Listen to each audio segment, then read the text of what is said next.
Sir Patrick Vallance told us 3 weeks ago there'd be 49 to 50,000 COVID-19. You'll be aware, Secretary of State, yesterday's figure was actually 12,000 and something, so we're nowhere near these predictions. Why are you getting ready to lock down 10 million people in the north on these baseless predictions? Well, there's a number of points there, Nick. So I think that what Patrick Vallance was talking about was the worst case scenario. Clearly, the number of infections is still rising rapidly. I don't think anyone could dispute that. And there's a particular problem in parts of the north, for example, Merseyside and so on. What we're announcing later today, and clearly the Prime Minister will set out full details of that, but the Cabinet agreed it last night, and there'll be a Cobra today to sign it off, is not a full lockdown. It is a measured, balanced and proportionate approach on a tiered system whereby areas will be designated medium, high or very high risk, and the very high risk areas there will be both stronger restrictions but also greater empowerment for local leaders to be able to take measures necessary in those areas. How are you going to stop people travelling to and from, Secretary of State? The so-called travel ban, how will that be enforced? Police officers themselves say they can't do it.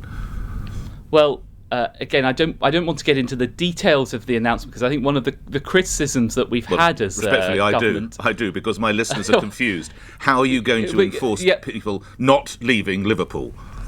But Nick, precisely to that point, I think it's important that the Prime Minister is able to announce the full details of the package this afternoon. And I think if I start sort of getting drawn into things that may or may not be in that package, it's not going to help that process. Right. But of course the police will have appropriate enforcement powers, but I really think it's important to wait for the Prime Minister to make this announcement. Will we have a second national lockdown, do you imagine?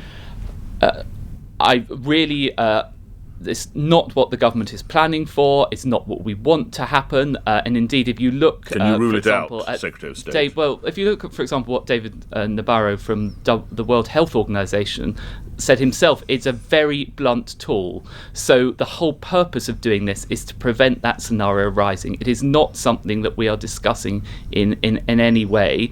What we are doing now is trying to take the measures, proportionate, reasonable measures, to get this virus under control so that it doesn't spiral out of control in a way that would necessitate a lockdown, with all the terrible consequences of that, both in terms of public health and on the economy. We're taking these difficult measures now to stop far worse measures later down the line.